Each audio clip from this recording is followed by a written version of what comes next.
Hello friends, तो एक बार फिर से आप सभी का स्वागत है हमारे YouTube channel GK by Vinod sir में। तो गाइज़, मैं आशा करता हूं कि आप सभी स्वस्थ होंगे और अपनी तैयारी को मजबूत कर रहे होंगे और पढ़ रहे होंगे दिन प्रतिदिन। ठीक है, तो अपनी तैयारी को मजबूत बनाते रहें और हमारे साथ जुड़े रहें। तो गाइज़ देखिए, कल तक हमने जो पढ़ा था टेंस चैप्टर पढ़ा था। कौन सा चैप्टर पढ़ा था? टेंस। कल तक की वीडियो में हमने टेंस क्लियर कर लिया था। टेंस से पहले हमने वर्ब कंप्लीट की थी, उससे पहले हमने इंग्लिश का थोड़ा सा बेसिक किया था। तो एक बात मैं आपको बता दूं पहले ही, यदि कोई बच्चा हमसे नया जुड़ रहा है आज इसी वीडियो में, तो प्लीज़ पहले जा कर के प्लेलिस्ट की सारी वीडियोस को देख ले, क्योंकि वो बहुत ज़्यादा इंपॉर्टेंट रहने वाली है। और एक बात मैं आपको बता दूं, किसी भी एग्ज़ाम में जिसमें इंग्लिश आ रही है, आप निश्चिंत होकर के हमसे जुड़ जाइए, आपको बहुत ही अच्छा रिजल्ट मिलेगा। कोई भी एग्ज़ाम हो आप अफोर्ड कराओगे। ठीक है, आप टेंस पढ़ना हमारे से। टेंस पढ़ने के बाद आपको एहसास होगा, पिछली जो वीडियोस पढ़ी हैं उन्हें पढ़ने के बाद आपको एहसास होगा कि टेंस जितने मैंने फॉर्मेट कराए हैं, मुझे नहीं लगता कि उन फॉर्मेट से अलग कोई क्वेश्चन बनाएगा कोई एग्जामिनर। ठीक है, यदि उनमें कोई कमी रही है तो हम जैसे ही पैनल पर आएंगे, ठीक है, प्रैक्टिस क्लास लेंगे, तो प्रैक्टिस सेशंस में हम अपनी कमी को कंप्लीट कर लेंगे। ओके, यदि कोई एक दो थोड़ा बहुत कॉन्सेप्ट रह भी गया है तो वहाँ पर उस कॉन्सेप्ट को क्लियर कर लेंगे। तो गाइज़ देखिए, थोड़ा सा भरोसा रखिए, मैं आपके लिए मेहनत करता हूँ। तो आप भी मेरे लिए मेहनत कीजिएगा, थोड़ा सा रिलेटिव्स के लिए, नेबर्स के लिए, फ्रेंड्स के लिए वीडियो को शेयर कर दीजिएगा। नेटवर्क को थोड़ा स्ट्रॉन्ग बनाइए, जिससे कि हमको पढ़ाने में मज़ा आए और आपको पढ़ने में मज़ा आए, थोड़ा सा कंपटीशन बने। ठीक है, और कंटेंट की जिम्मेदारी हमारी है। कंटेंट आपको 1 नंबर मिलने वाला है, कहीं भी कोई भी कमी नहीं रहने वाली है। फुल प्रैक्टिस होने वाली है, फुल मॉक टेस्ट के साथ होने वाली है। जिस टाइम पर जो पेपर होगा, जो एग्ज़ाम होगा, उसी से रिलेटेड मॉक टेस्ट आने वाले हैं। ठीक है, तो बस जुड़े रहिए, विश्वास कीजिए। विश्वास के साथ देखिए, विश्वास पर ही दुनिया टिकी है पूरी। तो विश्वास कीजिए और विश्वास के साथ जुड़े रहिए। ठीक है, इंग्लिश और जीके हम अपने चैनल पर प्रोवाइड करते हैं। ठीक है, तो हर वीडियो आपके लिए महत्वपूर्ण होगा और कुछ ना कुछ आपको सिखा कर जाएगा। इवन कुछ ना कुछ ही नहीं, वादा है हमारा, जुड़े रहिए। आप जिस चीज़ को अपने दिमाग में सोच कर बैठे हो ना, वो आपको एक दिन ज़रूर मिलेगी। ठीक है, और आप फोड़ कर आओगे एग्ज़ाम को। ठीक है, तो बस बने रहिए हमारे साथ। पहली जो वीडियोज हैं उनको देख लीजिएगा। ठीक है, प्लेलिस्ट की लिंक मैं दे दूंगा, और टेलीग्राम चैनल को भी ज्वाइन कर लीजिएगा, जिससे कि आप प्रैक्टिस क्वेश्चंस लगा सको और जो मैं पढ़ा रहा हूँ इसकी PDF मिल सके आपको टेलीग्राम में। टेलीग्राम चैनल का लिंक भी मैं डिस्क्रिप्शन में दे दूंगा, वहाँ से टेलीग्राम चैनल ज्वाइन कर लेना। ठीक है, तो देखिए, आज का हम सेशन स्टार्ट करते हैं, जिसमें हम पढ़ने वाले हैं वॉइस। क्या पढ़ने वाले हैं? वॉइस। देखिए बच्चों, सबसे पहली बात तो ये आती है कि वॉइस का यूज़ क्यों किया गया। हाँ, देखिए, मैं तो बस इसके पीछे एक रीज़न सोचता हूँ, बस जस्ट एक छोटा सा रीज़न। आई थिंक वो वैलिड रीज़न है। वही सोच पाता हूँ। देखिए, मैं आपको बताऊँ, एक एग्जांपल दूँ आपको, पहले बात है ना। देखिए, एक एग्जांपल देता हूँ। देखिए, ये सेंटेंस है, जंगल में शेर था। जंगल में शेर था। देखिए, मैं आपसे बोल रहा हूँ, इस सेंटेंस को आप इंग्लिश में ट्रांसलेट कीजिए। क्या बोला मैंने? इस सेंटेंस को आप इंग्लिश में ट्रांसलेट कीजिए। तो भाई, आप अभी टेंस पढ़ कर आए हो, तो आपको ये चीज़ तो पता है कि यदि किसी सेंटेंस को इंग्लिश में ट्रांसलेट करना है तो सबसे पहले तो हमको सब्जेक्ट की ज़रूरत होगी। किस चीज़ की? सब्जेक्ट की। तो ढूंढिए इस सेंटेंस में सब्जेक्ट। ढूंढिए। मिल गया सब्जेक्ट। मिल गया सब्जेक्ट। क्या है सब्जेक्ट? शेर। लॉइन क्या है? सब्जेक्ट। आप बिल्कुल गलत हो, यहाँ पर सब्जेक्ट है ही नहीं। ठीक है, मैं बता दूँ आपको कि सब्जेक्ट होता क्या है। आप ही बताइए, क्या होता है सब्जेक्ट? भाई, सब्जेक्ट वही तो होता है जो किसी वाक्य में किसी कार्य को संपूर्ण करता है, किसी कार्य को संपन्न करता है, वही तो सब्जेक्ट होता है कि नहीं? वही तो होता है डूअर, जो किसी कार्य को संपूर्ण करता है। अब यहाँ पर इस सेंटेंस में आप देखिए कि शेर ने कोई काम किया है। मुझे तो नहीं लगता कोई काम किया है। नहीं किया ना। तो यहाँ पर देखिए, यहाँ पर क्या हुआ कि शेर सब्जेक्ट नहीं है। तो यहाँ हम इस वाक्य को कैसे ट्रांसलेट करें इंग्लिश में? इंग्लिश में कैसे ट्रांसलेट करें भाई? यहाँ पर हमारे पास सब्जेक्ट नहीं है। अब देखिए हमारे पास दो तरीके हैं सेंटेंस को इंग्लिश में ट्रांसलेट करने के। क्या? एक तो हम डमी सब्जेक्ट्स मानते हैं, क्या? देयर और इट। जिस सेंटेंस में कोई सब्जेक्ट ना दिया हुआ हो उस सेंटेंस में इट या देयर का यूज़ करके हम सेंटेंस को इंग्लिश में ट्रांसलेट कर देते हैं। अब देखिए एक चीज़ और, ये कोई वैलिड नहीं है, देयर इट कोई अच्छा सा रीज़न नहीं है इसके पीछे, है ना। तो यहीं से वॉइस की उत्पत्ति होती है। कैसे? देखिए वॉइस एक जरिया है। किस चीज़ का जरिया है? कि जिस सेंटेंस में हमारे पास सब्जेक्ट नहीं है, क्या चीज़ नहीं है? सब्जेक्ट। वहाँ पर सब्जेक्ट की इम्पोर्टेंस ऑब्जेक्ट को दे दी जाए और ऑब्जेक्ट को इम्पोर्टेंस दे करके ऑब्जेक्ट से किसी वाक्य को ट्रांसलेट कर दिया जाए। ये समझे क्या कहने वाला हूँ मैं? देखिए सब्जेक्ट को गौण कर दिया जाता है, उसको एक व्हीकल मात्र बना दिया जाता है, साधन मात्र बना दिया जाता है। ठीक है, इसका मतलब सब्जेक्ट रहा ही नहीं, सब्जेक्ट को एक साधन बना दिया। इंपॉर्टेंस किसको दे दी? ऑब्जेक्ट को। ठीक है, तो यही बात है कि वॉइस की उत्पत्ति यहीं से होती है, वॉइस का यूज़ यहीं से होता है कि जिस वाक्य में सेंटेंस में सब्जेक्ट नहीं है उस सब्जेक्ट में सब्जेक्ट को गौण बना दिया जाए और ऑब्जेक्ट को इम्पोर्टेंस दे करके ऑब्जेक्ट के हिसाब से हम वाक्य को ट्रांसलेट कर दें।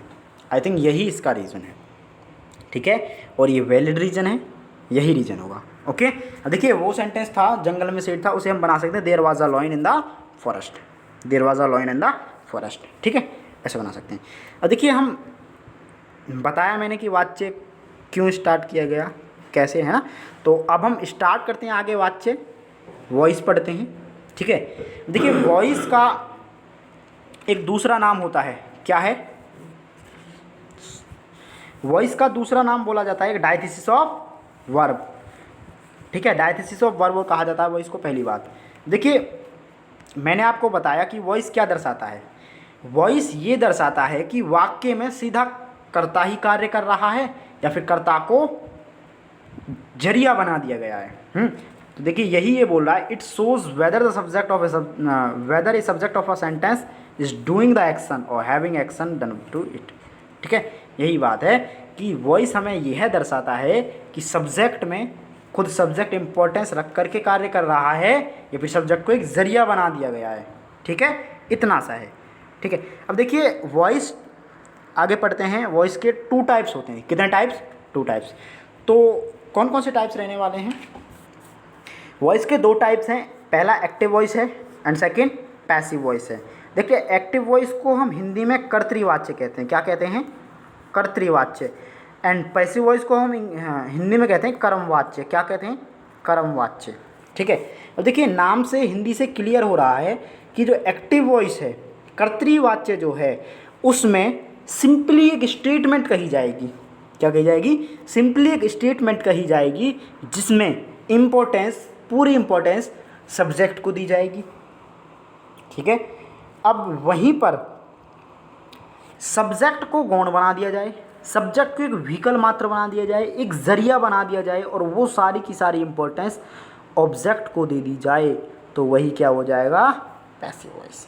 इतना सा है, समझे। इंग्लिश में देख लेते हैं क्या बोल रखा है इसने।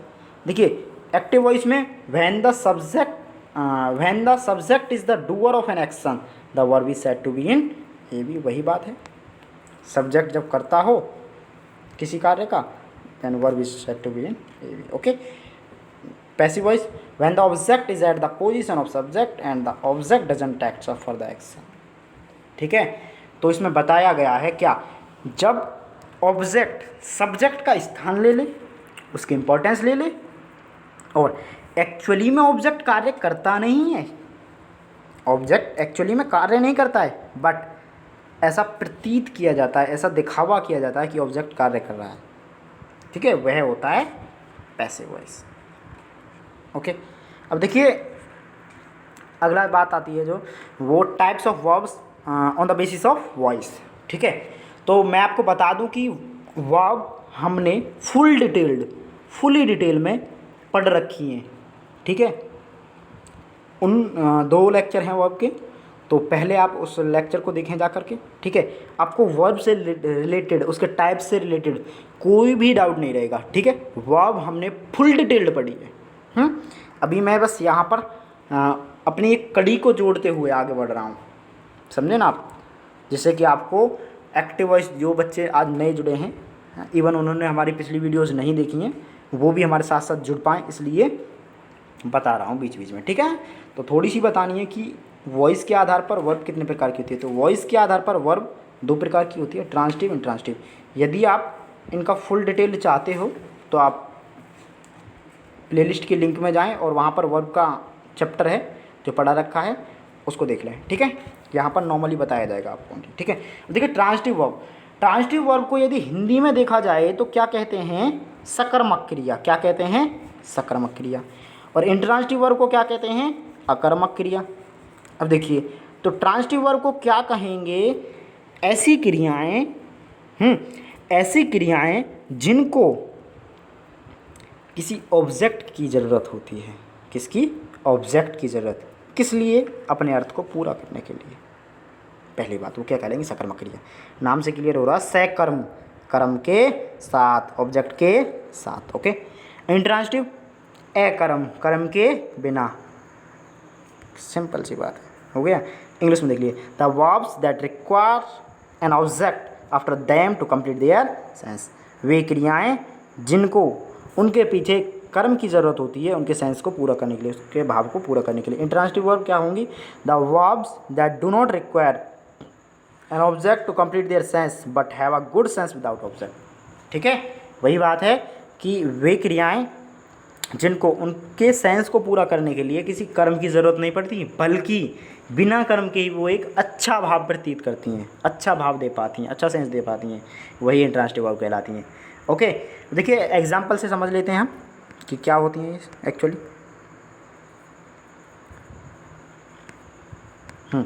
देखिए पहला एग्जांपल है हमारा, इसमें देखेंगे ये ट्रांजिटिव है या इंट्रांजिटिव।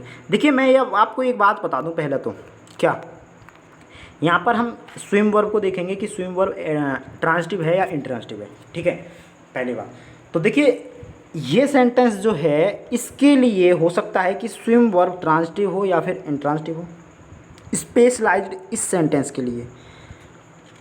समझे आप मैं क्या कहना चाह रहा हूँ, मतलब कि हर सेंटेंस के लिए वर्ब की जो टाइप है वो चेंज हो सकती है।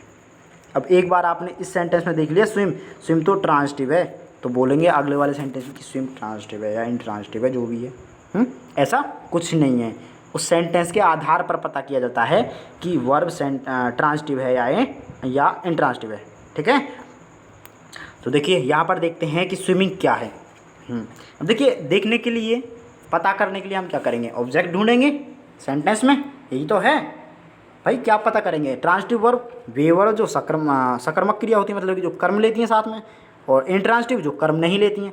अब सिंपल हम एक काम करेंगे कि सेंटेंस में कर्म देखेंगे, कर्म है तो सकर्मक और कर्म नहीं है तो अकर्मक। नहीं समझे, ऐसा ही तो है। तो देखिए फर्स्ट एग्जांपल जो अपना है उसमें हम देखेंगे ऑब्जेक्ट देखेंगे। ऑब्जेक्ट देखिए, बहुत से बच्चे समझ गए होंगे कि ऑब्जेक्ट दिया हुआ है। क्या ऑब्जेक्ट है, favour.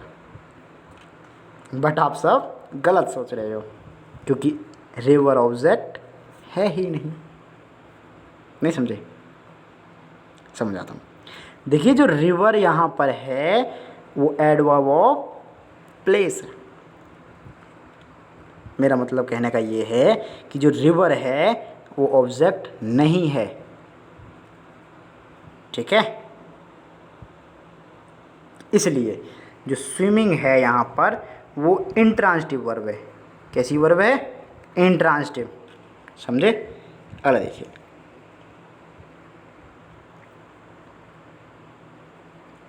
He killed his mat. देखिए यहाँ पर तो आप समझ गए होंगे कि जो यहाँ हिज मैट है उसका साथी, ये क्या है, ऑब्जेक्ट। तो यहाँ पर क्या होगा भाई, वही जो किल है ट्रांजिटिव वर्ब हो जाएगी यहाँ पर, ओके।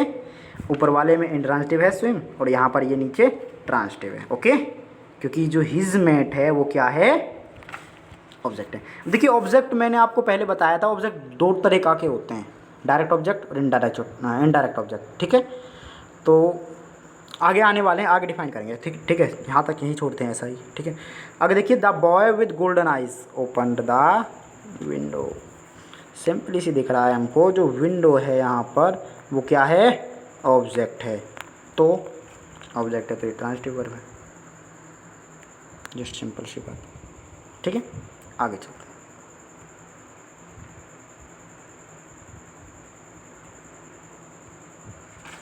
हैं। अब देखिए अगली वाली बात मैं बोल रहा था जो क्या थी, ऑब्जेक्ट। वैसे मैंने ऑब्जेक्ट को पढ़ाया हुआ है पहले पिछली वाली वीडियोस में, पर मैं आपको दोबारा बता देता हूँ कि ऑब्जेक्ट क्या होता है। ठीक है, ऑब्जेक्ट देखिए, ऑब्जेक्ट नॉर्मली कर्म होता है, वो वस्तु वो चीज़ जिस पर कर्ता का सीधा प्रभाव पड़े, कर्ता और क्रिया का, वो ऑब्जेक्ट होता है। ठीक है, ऑब्जेक्ट दो टाइप का होता है। कितने टाइप का, दो टाइप का। कौन कौन सा होता है, देखिए पहला होता है डायरेक्ट ऑब्जेक्ट, दूसरा होता है इनडायरेक्ट ऑब्जेक्ट। अब डायरेक्ट ऑब्जेक्ट क्या होता है और इनडायरेक्ट ऑब्जेक्ट क्या होता है, ये भी तो पता होना चाहिए। ठीक है, तो देखिए डायरेक्ट ऑब्जेक्ट वे ऑब्जेक्ट होते हैं, कौन से, देखिए हमको सेंटेंस दिया हुआ है, उस सेंटेंस में हम व्हाट का यूज़ करेंगे। किसका यूज़ करेंगे, व्हाट का। जो शब्द जो कर्म हमको व्हाट का उत्तर दे, किसका, व्हाट का, वो होगा direct object, the object that gives the answer of what. और जो कर्म जो शब्द हमको whom का उत्तर दे, सॉरी ई नहीं है इसमें, है ना, ई को काट लेना, WHOME है ओनली, है ना, whom का उत्तर दे वो क्या होगा, इनडायरेक्ट ऑब्जेक्ट। और नॉर्मली वे में मैंने आपको बताया था कि जो नॉन लिविंग थिंग्स हैं, नॉन लिविंग होगा जो, वो डायरेक्ट ऑब्जेक्ट होगा, और लिविंग थिंग्स होगा वो इनडायरेक्ट ऑब्जेक्ट होगा। ये बात थी अपनी, समझे आप। हमको कुछ याद नहीं रखना, वाट हूम हमें नहीं चाहिए कुछ भी। जो नॉन लिविंग थिंग्स आएगी वो डायरेक्ट ऑब्जेक्ट, और लिविंग थिंग्स आएगी वो इनडायरेक्ट ऑब्जेक्ट। सिंपल सी बात है। ठीक है, आगे चलते हैं। यहाँ पर देखते हैं कि कौन सा डायरेक्ट है कौन सा इनडायरेक्ट है ना। देखिए इसमें कुछ बताने की बात की गई है, ऐसा फॉर्मेट आपका आने वाला है सेंटेंसेस में, इसलिए आपको ये बताने की बात की गई है। ठीक है ना, थोड़ा सा कॉन्सेप्ट है यहाँ, समझिएगा बहुत अच्छे से, है ना। देखिए, my grandmother tells us a story. देखिए यहाँ पर दो ऑब्जेक्ट हैं, अस और आ स्टोरी। देखिए अस क्या है, वी का ऑब्जेक्ट, और वी क्या होते हैं, हम, मतलब कि कोई लोग। ठीक है, तो हम लोग क्या होंगे भाई, लिविंग थिंग्स। तो लिविंग थिंग्स होंगे, तो जो अस है हमारा वो कौन सा ऑब्जेक्ट है, इनडायरेक्ट ऑब्जेक्ट। Simple clear. अब ये क्या है, ए स्टोरी, ये क्या, नॉन लिविंग है भाई, नॉन लिविंग, तो ये क्या होगी, direct object. Okay, it's clear. आगे देखिए, Ram bought a necklace for his wife. देखिए इसमें भी दो ऑब्जेक्ट्स हैं, क्या, a necklace and his wife. देखिए उसकी पत्नी, तो उसकी पत्नी क्या होगी भाई, लिविंग थिंग्स होगी नहीं, तो लिविंग थिंग्स है, तो हिज वाइफ जो है वो इनडायरेक्ट ऑब्जेक्ट होने वाला है। कौन सा, इनडायरेक्ट। और जो नेकलेस है वो नॉन लिविंग थिंग्स है, सो इसको क्या कहेंगे, डायरेक्ट ऑब्जेक्ट। Okay, sorry. अब देखिए ऑब्जेक्ट, भाई कुछ तो प्रभाव होगा ना इनका, कि दो ऑब्जेक्ट आए हैं, एक वाक्य में दो ऑब्जेक्ट आए हैं। अब पहले हम लिविंग ऑब्जेक्ट को लिखें या नॉन लिविंग ऑब्जेक्ट को, डायरेक्ट ऑब्जेक्ट को लिखें या इनडायरेक्ट ऑब्जेक्ट को, कुछ तो प्रभाव पड़ता होगा, तो उसका फॉर्मेट बताया गया है हमको। देखिए फर्स्ट फॉर्मेट, यदि हम पहले डायरेक्ट ऑब्जेक्ट को इनडायरेक्ट ऑब्जेक्ट को लिखें, तो उसके जस्ट बाद डायरेक्ट ऑब्जेक्ट लिख दीजिए, कोई फ़र्क नहीं पड़ेगा। पहला फॉर्मेट ये बन सकता है कि पहले इनडायरेक्ट ऑब्जेक्ट आ जाए, बाद में direct object, subject verb, indirect object, फिर डायरेक्ट ऑब्जेक्ट। सेकंड, ध्यान रखिएगा, बहुत ही अच्छे से ध्यान रखिएगा, क्या चीज़, यदि हमने पहले डायरेक्ट ऑब्जेक्ट, मेरा कहने का मतलब ये है नॉन लिविंग थिंग्स को पहले रख दिया, तो इनडायरेक्ट ऑब्जेक्ट को जोड़ने के लिए, किस चीज़ को, इनडायरेक्ट ऑब्जेक्ट को जोड़ने के लिए हमें किसी ना किसी प्रीपोजिशन का यूज़ करना पड़ेगा। तो सेकंड फॉर्मेट क्या रहने वाला है, subject plus verb plus direct object plus preposition plus indirect object, जैसे कि आगे क्लियर किया गया है। देखिए विल यू बाई, देखिए दोनों सेंटेंस हैं और दोनों सेंटेंस का एक ही अर्थ है, कोई अलग अलग अर्थ नहीं है, दोनों का एक अर्थ है। तो देखिए will you buy some vegetables for me from the market. अब देखिए इसमें दो ऑब्जेक्ट हैं, क्या, सम वेजिटेबल्स एंड मी, ठीक है। मी क्या है, मी क्या है, indirect object, and some vegetables क्या है, डायरेक्ट ऑब्जेक्ट, सही बात है ना। तो यदि पहले डायरेक्ट ऑब्जेक्ट रखा है हमने, तो उसको इनडायरेक्ट ऑब्जेक्ट को जोड़ने के लिए हमने किस प्रीपोजिशन का यूज़ किया, फोर प्रीपोजिशन का, ठीक है। अगली बात, अब देखिए यदि हमने पहले मी को रख लिया, मी को, मेरा कहने का मतलब है डायरेक्ट ऑब्जेक्ट को पहले इनडायरेक्ट ऑब्जेक्ट मी को पहले रख लिया, तो हम डायरेक्ट ऑब्जेक्ट को नॉर्मली ऐसे ही जोड़ देंगे, तब हमको प्रीपोजिशन की कोई ज़रूरत नहीं पड़ेगी। ये मेरा कहने का मतलब था, समझे ना आप। आगे देखते हैं।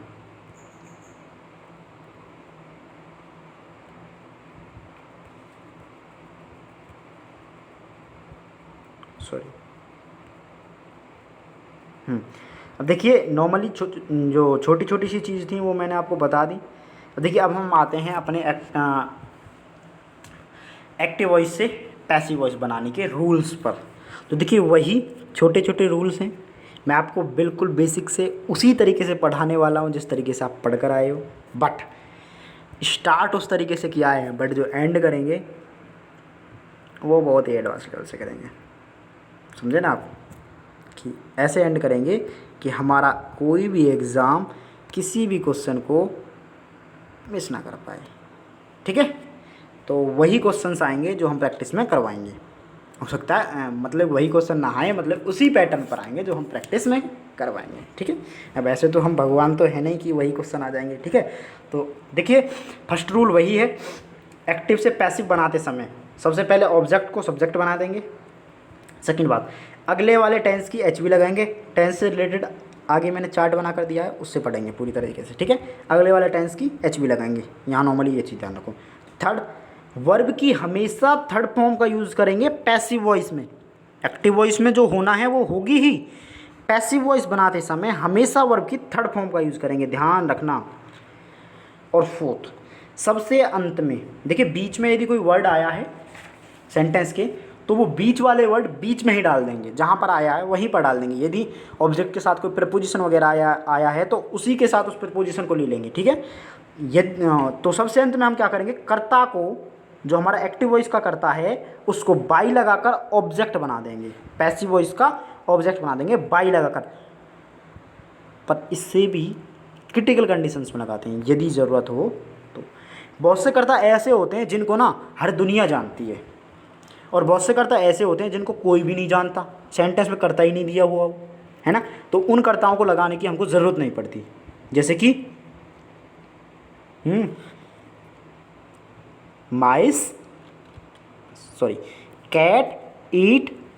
कैट ईट्स माइस, बिल्ली चूहे खाती है। अब बताइए इसको यदि हम एक्टिव से पैसिव बनाएं तो हर बंदा जानता है कि बिल्ली चूहे खाती है, जानता है नहीं जानता, तो बाई लगा करके कैट लगाने की कोई ज़रूरत थोड़ी नहीं है, नहीं है भाई। हमको एक बार पता चल जाए माइस आर ईटन, चूहे खाए जाते हैं, भाई सबको पता है चूहे बिल्ली ही खाती है ज़्यादातर, तो भाई फेमस तो बिल्ली ही है चूहे खाने के लिए, तो हमको बाई लगाकर कैट लगाने की ज़रूरत नहीं है। यही मैं कहना चाहता हूँ फोर्थ रूल में, कि यदि ज़रूरत हो तो बाई लगाकर कर्ता को ऑब्जेक्ट बनाएंगे, वरना नहीं भी बनाएंगे बहुत सी जगह, ठीक है। अगली बात देखिए, प्रोनाउन रिलेटेड चेंज होने वाले हैं कुछ, क्या होने वाले हैं, देखिए ये सारे सब्जेक्टिव केस हैं। देखिए आई और वी फर्स्ट पर्सन्स होते हैं, आपको बता ही दिया। यू सेकंड पर्सन होता है, he she it they third person होता है।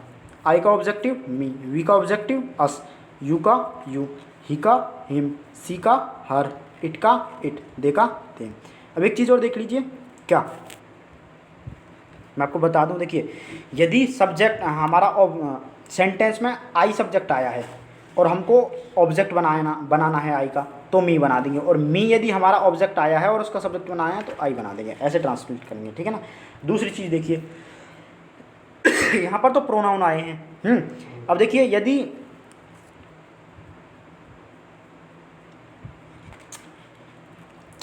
यदि देखिए हमारे पास कोई लड़की का नाम आ जाए, किसका, किसी लड़की का नाम, ठीक है।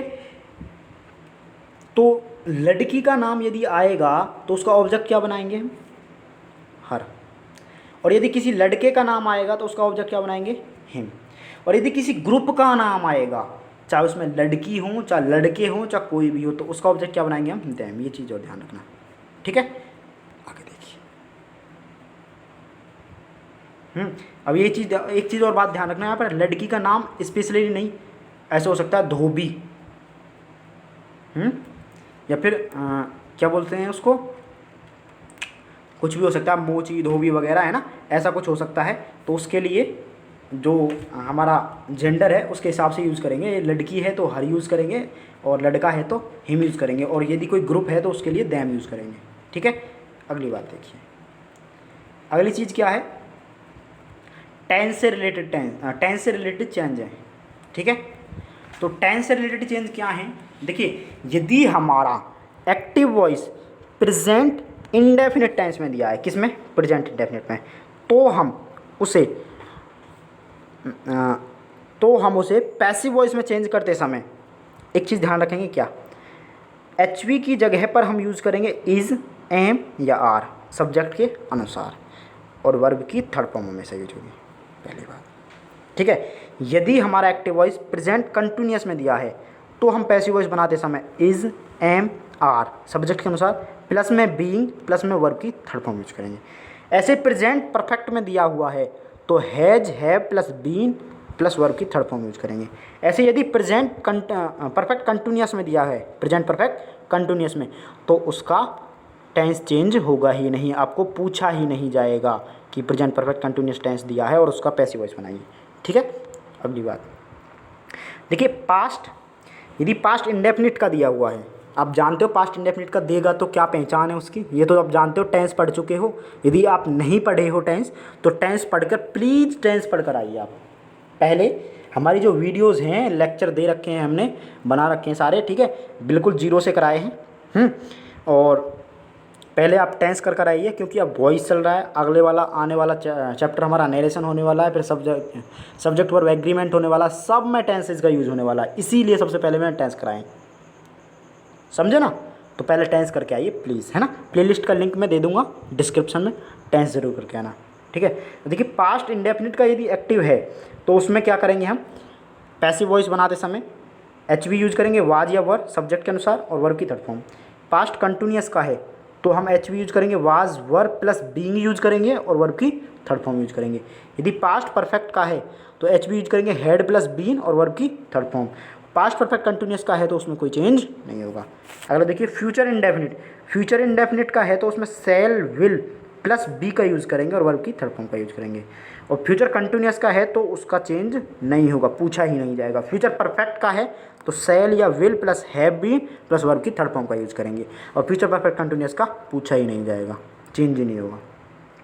अगली बात देखिए, अगला क्या है, कुछ एग्जाम्पल्स हैं।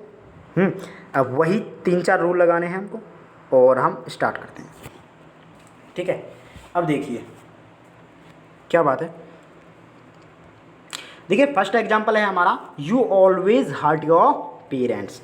तो सबसे पहली बात क्या आती है हमारी, ऑब्जेक्ट को बनाना है सब्जेक्ट। ऑब्जेक्ट क्या है, your parents, total object your parents subject बना दिया। इसके बाद कौन से टेंस का, प्रेजेंट इंडेफिनिट का। प्रेजेंट इंडेफिनिट का टेंस एक्टिव में है तो हम पैसिव में क्या यूज करेंगे, इज एम आर और वर्ब की थर्ड फॉर्म। तो is am are your parents, इसके साथ आर का यूज हो गया, ठीक है। ऑलवेज जहाँ आया था ऑलवेज वहीं पटक दिया, ठीक है। उसके बाद वर्ब की थर्ड फॉर्म हर्टेड हो गया, बाय लगा करके यू का ऑब्जेक्ट बना दी, यू का ऑब्जेक्टिव, क्लियर होगा, ठीक है। अब देखिए सी नोज हिम। अब एक बात देखिए,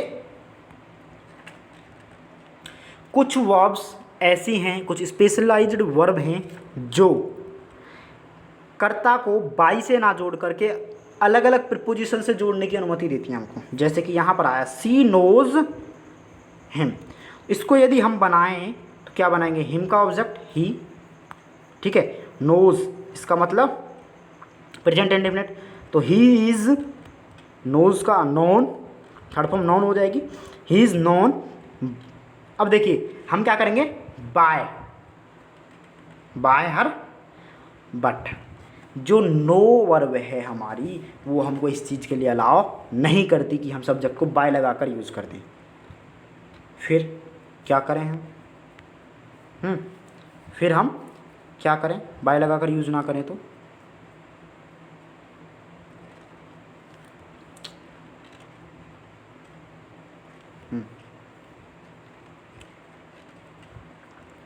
हाँ, तो बाय लगाकर हर ना लिखें तो क्या लिखें, जो नो हमारी वर्ब है वो हमको टू प्रीपोजिशन देती है कि टू लगाकर आप सब्जेक्ट को यूज कीजिए। तो हम कैसे बनाएंगे, ही इज नॉन, भाई नो की third form known to her, इस तरीके से, ठीक है। अब देखिए कल का जो लेक्चर होगा आज हम इन्हीं एग्जांपल्स को करने वाले हैं बस, ठीक है। कल के लेक्चर में मैं आपको सारी वर्ब्स लिखवा दूंगा कि कौन सी वर्ब किस प्रीपोजिशन को अलाउ करती है, ठीक है, वो सारी चीज़ें मैं आपको कल लिखवा दूंगा, ठीक है। तो आज हम बस इन्हीं को बताएंगे, उसके बाद कल अपना स्टार्ट करेंगे, ठीक है। और जो भी आने वाले हैं अपने आगे नोट आने वाले हैं, जितने भी रूल आने वाले हैं उनके ज़रिए हम देखते चलेंगे और 0 लेवल से एडवांस लेवल तक जाएंगे, ठीक है। अगला देखिए, अगला क्या है, द न्यूज़ सरप्राइजेज, सॉरी देखिए यदि न्यूज़ है ना तो सरप्राइजेज नहीं आएगा, सरप्राइज आएगा ओनली, पहली बात तो द न्यूज़ सरप्राइज अस, ठीक है। तो साफ सीधी बात है, प्रेजेंट इंडेफिनिट का है, किसका, प्रेजेंट इंडेफिनिट का। प्रेजेंट इंडेफिनिट का पैसिव बनाने के लिए हमको वही इज एम आर और वर्ब की थर्ड फॉर्म यूज़ करनी है, पहली बात तो, ठीक है। अब देखिए ऑब्जेक्ट क्या है इसमें, अस, तो अस का यदि सब्जेक्ट बनाएंगे तो क्या बनेगा, वी के साथ आर का यूज़ करेंगे, आर। सरप्राइज का third form surprised, we are surprise. अब देखिए जो सरप्राइज वर्ब है वो सब्जेक्ट को बाई से जोड़ने की अनुमति हमको नहीं देता। सरप्राइज वर्ब के साथ सब्जेक्ट को हम एट से जोड़ते हैं, किससे, पैसिव बनाते समय एट से। तो we are surprised at the news, ये होगा, समझे आप। अगली बात, फायर इनगल्फ्स दिस बिल्डिंग, वही है प्रेजेंट इंडेफिनिट, तो क्या आएगा, दिस बिल्डिंग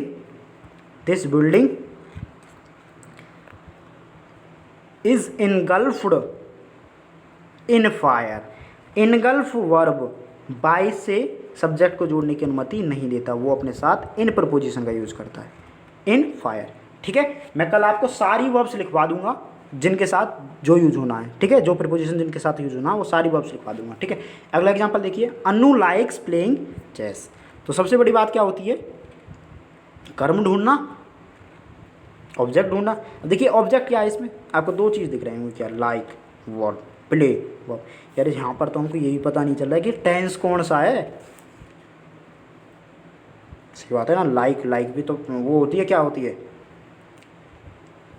वर्ब होती है, और प्ले भी वर्ब होती है। दो वर्ब हैं यार, वहाँ पर तो आईएनजी दे रखा है, यहाँ पर एस लगा रखा है। इसके हिसाब से देखें तो प्रेजेंट इंडेफिनिट, और इसके हिसाब से देखें प्रेजेंट कंटिन्यूअस। अब तो हमको यही पता नहीं चल रहा कि टेंस कौन सा है इसमें तो आप बेवकूफ़ हो, क्या हो, बेवकूफ़ हो।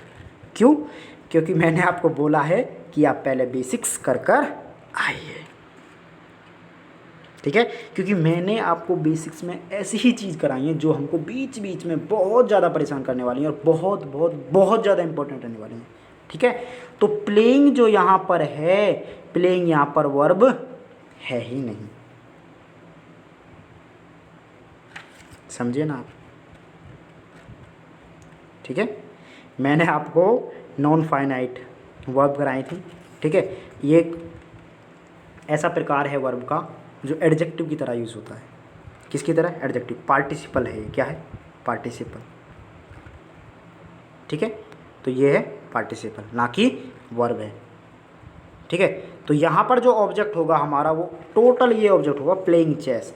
भाई अनु लाइक करती है, अनु पसंद करती है, क्या पसंद करती है अनु, क्या पसंद करती है, चेस खेलना। तो पूरा चेस खेलना है ना, जो प्लेइंग चेस, ये पूरा की पूरा ऑब्जेक्ट होगा, ना कि ओनली चेस ऑब्जेक्ट होगा या फिर ना कि प्लेइंग ऑब्जेक्ट होगा, पूरा प्लेइंग चेस ऑब्जेक्ट होगा। तो कैसे बनाएंगे हम? देखिए, तो देखिए प्लेइंग चेस,